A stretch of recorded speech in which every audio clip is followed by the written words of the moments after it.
की मूर्ति मारुति के इस समय अधिशासी निदेशक दे रहे हैं और दयाशंकर सिंह जी को भेंट कर रहे हैं। और इसके बाद मेरा निवेदन माननीय राज्य मंत्री स्वतंत्र प्रभार परिवहन विभाग श्री दयाशंकर सिंह जी से उद्बोधन के लिए करतल ध्वनि से स्वागत हो।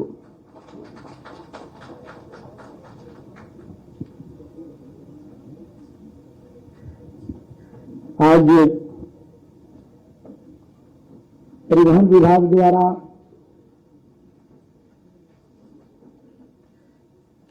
हाई स्पीड से होने वाली दुर्घटनाओं को रोकने के लिए आज हाई टेक्नोलॉजी युक्त इंटरसेप्टर वाहनों का माननीय मुख्यमंत्री जी द्वारा हरी झंडी के अवसर पर हम सब के नेता उत्तर प्रदेश सरकार के यशस्वी मुख्यमंत्री आदरणीय योगी आदित्यनाथ जी, उत्तर प्रदेश सरकार के मुख्य सचिव आदरणीय दुर्गा शंकर मिश्रा जी, उत्तर प्रदेश सरकार के कृषि उत्पादन आयुक्त आदरणीय मनोज कुमार जी, परिवहन विभाग के प्रमुख सचिव आदरणीय वेंकटेश लू जी, परिवहन विभाग के एमडी आदरणीय मासूम अली सरवर जी और मारुति के वाइस चेयरमैन आदरणीय राहुल जी,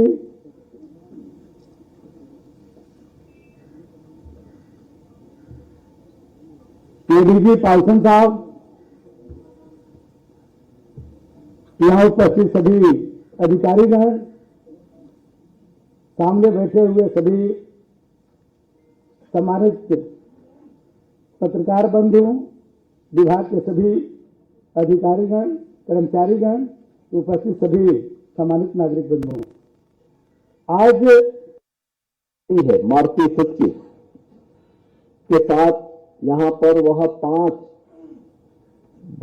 जो हमारी डीपीटी आई गोरखपुर, अयोध्या, वाराणसी, प्रयागराज और मथुरा,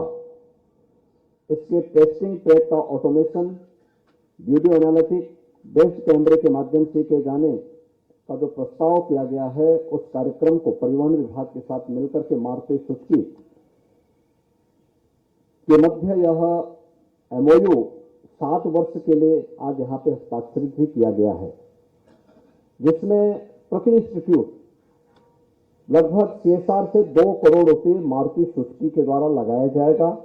और 3 वर्ष तक उनके मेंटेनेंस की व्यवस्था भी मारुति सुजुकी के द्वारा इन 5 इंस्टीट्यूट पे होगा। यह एक अच्छी शुरुआत है और मैं मारुति सुजुकी को इसके लिए हृदय से धन्यवाद देता हूं, परिवहन विभाग के माध्यम से भी, कि हमें दक्ष और कुशल ड्राइवर भी मिलेंगे और साथ साथ वहां पे टेक्नोलॉजी का भी बेहतर लाभ यहाँ पे प्राप्त होगा। मित्रों, हमारे सामने जो आज के दिन पे सबसे बड़ी चैलेंज है वह है सड़क दुर्घटनाओं में होने वाली मौतें। परिवार के परिवार समाप्त हो जा रहे हैं। परिवार का युवा सदस्य इस आपदा का शिकार होता है, दुर्घटना का शिकार होता है और उन स्थितियों में अनेक तरीके से हम लोगों ने लगातार इस पे बैठकें की हैं। अभी कुछ देर बाद हम लोग इस संबंध में प्रदेश स्तर की एक बड़ी बैठक भी करने जा रहे हैं, लेकिन ये हम सबके लिए चैलेंज है। ज्यादातर दुर्घटनाएं ओवर स्पीडिंग के साथ होती है। जब हम सड़क की इंजीनियरिंग उस लायक नहीं होती है कि वह वाहन की स्पीड उस सड़क के अनुरूप है, तो दुर्घटना का कारण बनता है। या ड्राइवर दक्ष और कुशल नहीं है, तब भी ये समस्या आती है, चाहे वो रोड इंजीनियरिंग का हो, चाहे वह मानव जनित किसी गलती के कारण हो, या फिर और भी तमाम कारण हो सकते हैं। इन सबको ध्यान में रखते हुए प्रदेश सरकार के द्वारा आज यहां पे परिवहन विभाग को 38 स्कॉर्पियो इंटरसेप्टर वाहन जो क्रय किए गए हैं, जो सड़क सुरक्षा कोड से क्रय किए गए हैं, उस दृष्टि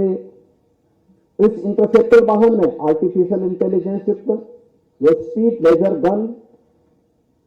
ENPR कैमरे लगाए गए हैं, जिससे वाहनों की ओवर स्पीडिंग की जांच के साथ ही साथ helmet, seat belt, triple rider का नंबर प्लेट की भी जांच इसके माध्यम से की जा सकेगी। इंटरसेप्टर वाहन में पब्लिक एड्रेस सिस्टम भी लगाया गया है। अगर आपको कोई मैसेज करना है तो आप उसके माध्यम से पब्लिक एड्रेस सिस्टम का भी उपयोग कर सकते हैं। वाहन की बाहरी बॉडी पर रिफ्लेक्टिंग टैप से ब्रांडिंग की गई है, जिससे कि अंधेरे में भी गाड़ी दूर से ही ये दिखाई दे सकती है। और इस कंपनी को जो वाहन निर्माता कंपनी है महिंद्रा के द्वारा बनाया गया है, डकन ड्राइविंग की चेकिंग हेतु 558 ब्रेक एनालाइजर भी इसमें हमने स्थापित रखे हैं और 38 वाहनों के क्रय पर प्रति वाहन इसमें जो धनराशि की व्यवस्था भी हम लोगों ने पहले से यहाँ पे की है और यह भी यहाँ पे हो रहा है। इसके साथ ही प्रदेश सरकार ने सड़क सुरक्षा के प्रचार के लिए पब्लिसिटी वैन का भी एक कार्यक्रम आज प्रारंभ होने जा रहा है, क्योंकि कुछ ही देर में हम लोग बैठक करेंगे तो उससे पहले ये कार्यक्रम पूरे प्रदेश भर में चले। परिवहन विभाग को इस बात को सुनिश्चित करना चाहिए जिसमें 12 प्रचार वाहन LED स्क्रीन के साथ में, और खासतौर पर हमारा प्रयास होना चाहिए चौराहों पर, स्कूल कॉलेजेस में भी अगर जाएं तो सभी बच्चे एक जगह बैठे, वहां पर उनके सामने इस वैन का प्रदर्शन हो। गांव में भीड़ भाड़ वाले स्थानों पर यहाँ पे हमें सड़क सुरक्षा से जुड़े हुए नियमों के बारे में लोगों को बताना, यातायात के नियमों के बारे में जागरूक करना, ये सभी चीजें होंगे। उसमें वीडियो और पिक्चर के माध्यम से भी हम लोग बहुत सारी चीजें जानकारी वहां पे उपलब्ध करवाने का कार्य करेंगे। परिवहन विभाग प्रदेश के अंदर ट्रांसपोर्ट का एक प्रमुख माध्यम भी है और हम सब जानते हैं कि परिवहन विभाग के पास अगर अपना बसेस का बेड़ा नहीं होता, याद करिए प्रयागराज कुंभ में परिवहन विभाग ने बेहतरीन सेवाएं दी थी। पहली बार कुंभ का वास्तविक अर्थ देश और दुनिया से आने वाले श्रद्धालुओं को लगा था जब 1 किलोमीटर से भी कम, संगम से 1 किलोमीटर से भी कम दूरी तक पहुंचाने का काम परिवहन विभाग कर रहा था और बेहतरीन सेवा दे रहा था। और इसके कुछ ही महीनों के बाद, यानी लगभग 1 वर्ष के बाद, देश और दुनिया को इस सदी की सबसे बड़ी महामारी कोरोना का सामना करना पड़ा था और लगभग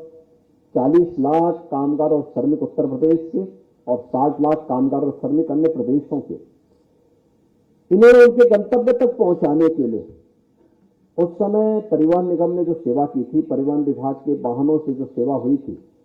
वह अवर्णनीय है, अभिनंदनीय है। हर एक व्यक्ति ने उसकी तारीफ की थी। इस दृष्टि से आज यहां पर परिवहन विभाग के बेड़े को स्ट्रेंथनिंग करने के लिए यहां पर प्रदेश सरकार ने पहले इनको 400 करोड़ रुपए की एक पूंजी इनको उपलब्ध कराई है। बजट में हमने इसका प्रावधान किया है, जिसमें BS6 डीजल बसेज में आज 51 बसेज का शुभारंभ भी हम लोग यहां पे करने जा रहे हैं, जिसका उपयोग NCR रीजन में करेंगे। NCR रीजन आप जानते हैं कि NGT की दृष्टि भी और इस रीजन में पॉल्यूशन की दृष्टि बहुत संवेदनशील रीजन है और उस क्षेत्र में वहां पे पब्लिक ट्रांसपोर्ट के लिए बेहतरीन सुविधा उपलब्ध कराने के लिए हम लोग यह कार्यक्रम वहां पे करने जा रहे हैं। आज यहाँ पे जो MOU संपन्न हुआ है, यह ग्रामीण क्षेत्र में महिलाओं को भी प्रशिक्षण देने का एक माध्यम बनेगा। खासतौर पर ग्रामीण क्षेत्र में जो महिला स्वयंसेवी समूह है, उन्हें ड्राइविंग के साथ जोड़ने, और अब तो महिलाएं हर एक क्षेत्र में काम कर रही हैं, तो स्वाभाविक रूप से परिवहन निगम ने अभी पिछले दिनों अयोध्या में भी इस कार्यक्रम की शुरुआत की थी कि परिवहन निगम की बसेस का संचालन महिला चालक और परिचालक दोनों महिलाएं हैं।